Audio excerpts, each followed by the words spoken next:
Okay, in my initial reaction to the film, I stated that the movie is good, it's likable, decent, okay, it's all of those things, all right? And I stated that, unfortunately, it felt more of a new DCU universe introduction. It felt more that than a standalone Superman film, which basically means is that I didn't think that the movie concentrated on Superman enough for me. The spotlight narratively on Superman was not wide enough for me. For example, in the Fantastic Four, The First Steps, that film does an incredible job of shining a spotlight on its main characters and staying on those characters, focusing specifically on those characters, unwavering. It's those are the main characters. There's Silver Surfer, there's Galactus, and that's it. That's our main concentration. James Gunn does not have that kind of focus. This Superman film is meant to be as if no other iterations of Superman have existed before, okay? This is a brand new slate, blue sky, and for some reason, the execution is just off, okay? In order for this to be a 8 or 9 or 10 out of 10, it just can't be for me, unfortunately. Unfortunately, this film is locked in at a 7 out of 10. And I know some of you are thinking like, well, wait a second. You're saying that it's good, so what's the issue? Listen, I'm glad that I like the film. I'm glad that it's a good film. But come on, my name is Jor-Els. The spelling is different, but my mom named me after Superman's dad because she's a Superman fan. I am a Superman fan. The channel, the name of my main channel is Jor-Els Alexandria. We love Superman around here, okay? We love... I love the DC universe, okay? I love DC comics more than Marvel comics, okay? I love DC. I love Superman. And I was so hyped for this movie. And I'm glad that it's good. And that it's a solid start to this DCU universe. This new one. But unfortunately, I just wish it was better.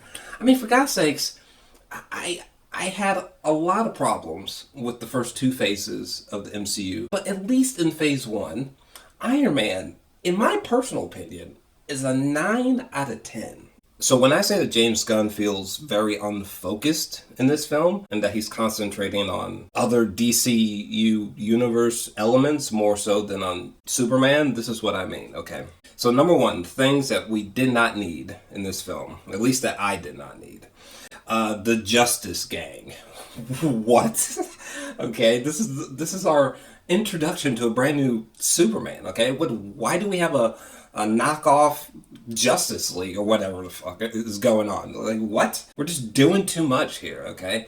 Sure, the new bowl cut Green Lantern character was a Guy Gardner. Sure, he's cool. He's funny. He's a bit badass. Mr. Terrific is just visually awesome and just innately badass. I love him. Okay, but then you get like this Hawk girl played by Isabela, and it's like, what is she doing?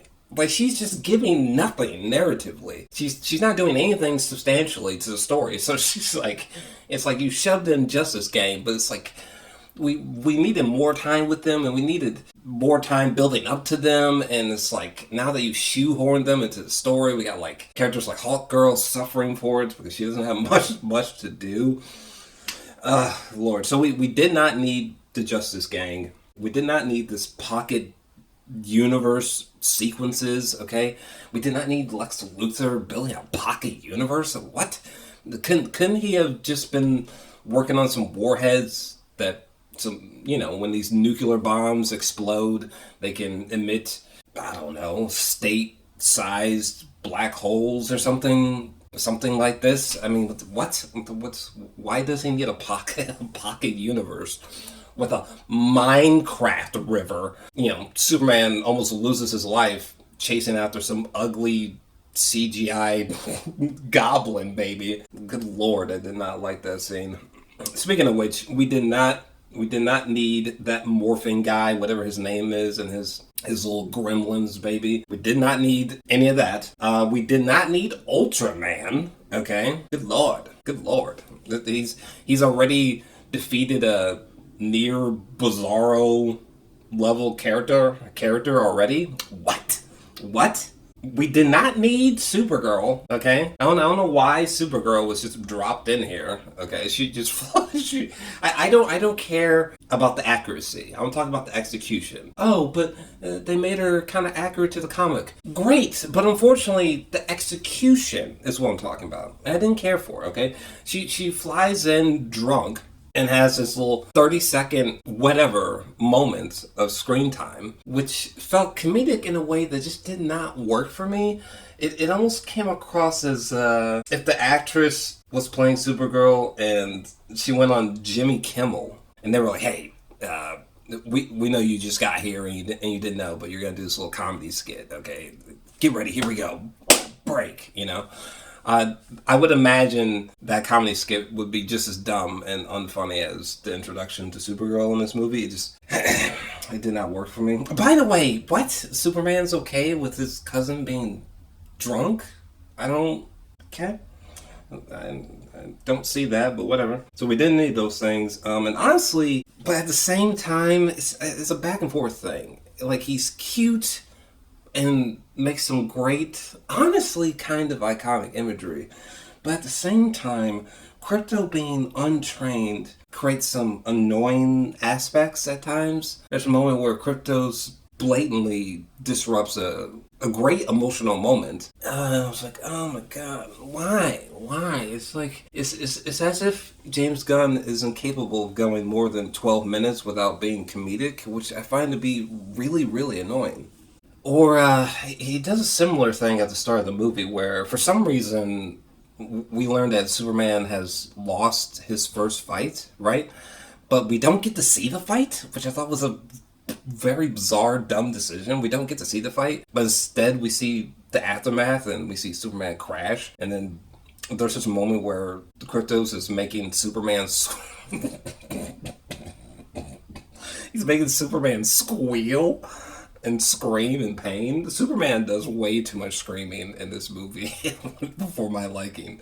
He's been Superman for 3 years. I mean, come on. I mean, I know he can't be like Aristotle, the ancient Greek, for 2 hours, but I think Superman should be more stoic. He shouldn't be behaving as some over-caffeinated goofball Superboy that's been ran through an MCU machine or something, the Guardians of the Galaxy type of machine, and spat out in Superman. Anyway, God, what that opening is so bizarre. I remember when I saw it as a clip, I was like, maybe it'll feel better in the movie, but when you watch the movie and the dog has just gotten just the man of squeals. Good lord. So, my God, Gunn, we need to lower the humor. Okay, we need to dial the humor back. You know how in Interstellar, when he was like, hey, let's lower the humor to 75%? That's literally what should have happened in this Superman movie. It's like, it's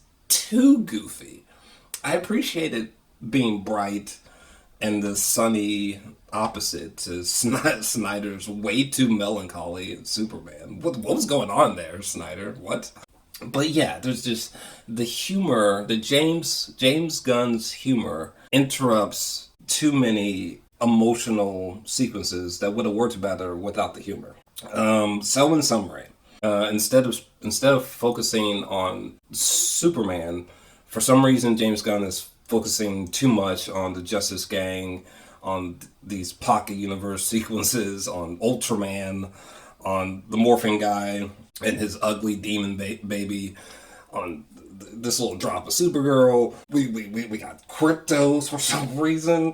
It's like we did not need all that. Okay, you come across too unfocused. Okay, we did not need all that. You should have took all of that and just threw it away. Okay, and instead, what would have been better is if we had more Clark Kent scenes. If we had more Daily Planet scenes, more Lois and Clark scenes, Clois scenes, if we had more Ma and Paul Kent sequences, we could have had flashbacks as an example. If we had more Lex and Clark dialogue scenes, or well, if we had more Lex and Superman dialogue sequences, especially without cryptos or some other dumb comedic moment interrupting, okay? I wish we had more talking sequences between those two characters that were treated seriously. If you want to make a movie about Weasel from Suicide Squad, okay, well then you can have a joke every 3 minutes, okay? But I don't know that a Superman film should particularly feel that way.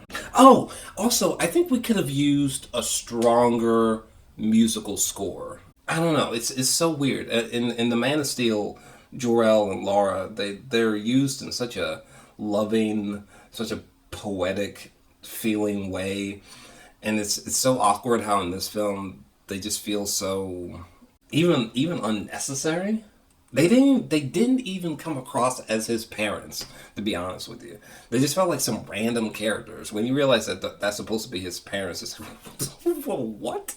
What are you talking about, James? Another thing that was awkward is that Ma and Pa Kent, for some reason, they just come across as some bumbling idiots or just some overly simplistic farmers who they just seem forgettable. I don't know. They just feel like an afterthought. It's almost like James Gunn finished writing the script and he was like, oh shit, I totally forgot about Ma and Pa Kent, and I totally forgot about Laura and Jor-El. Damn it. You know what I mean?